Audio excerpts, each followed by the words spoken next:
Hello, ladies and gentlemen. I'm Matt from Matt's Bookshelf. Today, I am doing my first book haul of 2023.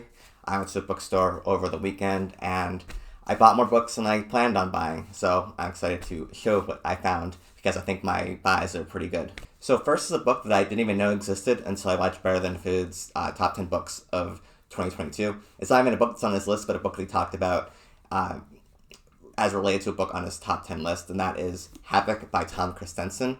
And this book has been described to me as Dante's Inferno meets James Joyce's Ulysses set in Copenhagen, so I really wanted to read it. This is an NYRB edition, and the back of the book reads, Old Jastrow, that's not pronounced right, Old Jastrow, the protagonist, is the very model of an enterprising and ambitious young man of letters, poised on the brink of what's sure to be a distinguished career as a critic. In fact, he is teetering on the brink of an emotional and moral abyss, bored with his beautiful wife and chafing at the burdens of fatherhood, disdainful of the commercialism and the political opportunism of the newspaper he works for. He feels more and more that his life lacks meaning. He flirts with Catholicism and flirts with communism, but somehow he doesn't have the makings of a true believer. Then he takes up the bottle, a truly meaningful relationship. Slowly and quietly, he intends to go to the dogs.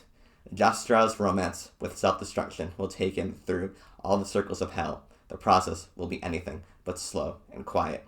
And then, according to one of the reviews in the back by Nina Rosenstand, she says, the Ulysses as well as the Steppenwolf of Danish literature.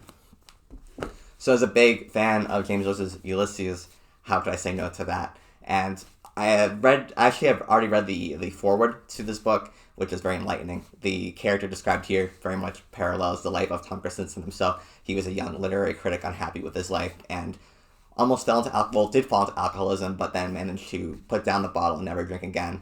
So I think that's supposed to parallel his life heavily. And Tom Christensen himself actually met James Joyce when Joyce was in Copenhagen, so a huge influence there. So that's a book I am probably going to try to read next month because I really want to read it while the interest is hot for it, while my interest is really sparked to read it. And I hope that I probably will not enjoy it as much as Ulysses, but I think it's going to be a great book regardless. Next up, I have V by Thomas Pynchon. One of my reading goals for this year was to read more Thomas Pynchon, and by read more, I mean read anything by Thomas Pynchon. And V is his first novel. I'm thinking once a certain read-along I'm going to do later on, probably next month, is done, I'll be moving on to my Pynchon project, and I might do read-alongs for that as well. It will start with V regardless, but this is just an author that I've been wanting to read for years now, and I just have not gotten around to do it. And I found this book at the bookstore. It was $9, and I'm like, okay, I can't say no to that. And the back of the book reads as follows. The wild, macabre tale of the 20th century of two men, one looking for something he has lost, the other with nothing much to lose. And V, the unknown woman of the title. So that basically gives you nothing. I don't know what this book's about. I know it is technically a prequel to Gravity's Rainbow, I believe. So if I do get to Gravity's Rainbow this year, it'll be good to read this book first. Next up, I have Dubliners by James Joyce. I already own a copy of Dubliners, but I found this version of it, and I like it more. It's smaller, first of all, so take up less room on my bookshelf. But also, I really like the cover. I believe this is the final scene from The Dead. Here's Gabriel, and here's Gabriel's wife. And obviously, they look like they're in a lot of pain right now because they're in a lot of emotional pain. And The Dead is one of my favorite short stories of all time. The rest of Dubliners, I think, does not represent Joyce's best work, but I don't know. I just really liked this version of the book, so I bought it. Claudius the God by Robert Graves. I also did a video recently on I, Claudius. It's the best book I've read this year so far, and I'd be a fool not to read Claudius the God. So I, Claudius follows Claudius's life from birth, well, actually from well before his birth, but then from basically the civil war between Octavius and Antony, up to the point, literally the moment Claudius is crowned Emperor of Rome, and Claudius the God, I'm assuming, will cover Claudius's life from that point on until his death, but I'll read that back anyways. Claudius the God is the second part of Robert Graves' two-part account on the life of Tiberius Claudius, the cripple, the stammerer, the fool of the family, who became Emperor of Rome in spite of himself in 41 AD.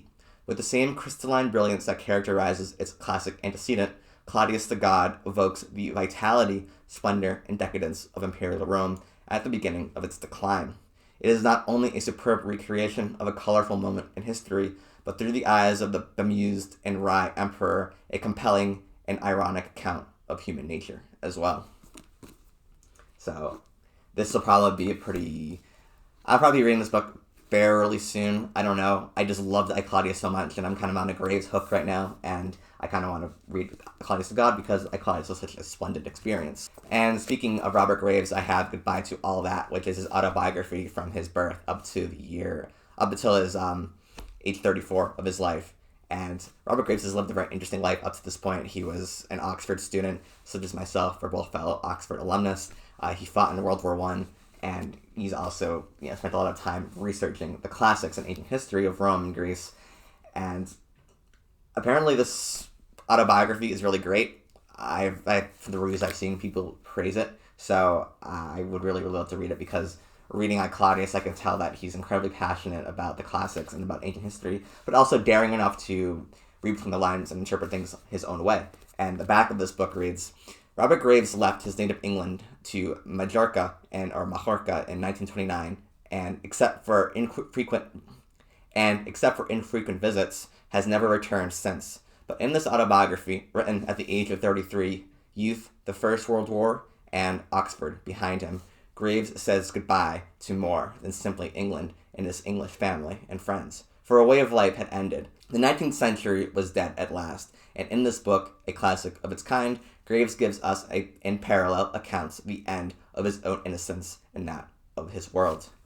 I also read that Graves lost a lot of friends after the publication of this autobiography, so there's probably a lot of juicy topics and juicy details about his own personal life that'll be really interesting to read and help me better understand his literature through understanding his life. So that is my book haul. I hope you enjoyed it. Let me know if you read any of the books that I've discussed here, or like which books you think would be interesting to talk about for a video later on down the line at some point after I read a certain book in April. So yeah, thank you, and I hope you enjoyed the video, and I'll hope to see you for the next video. Thank you, and goodbye.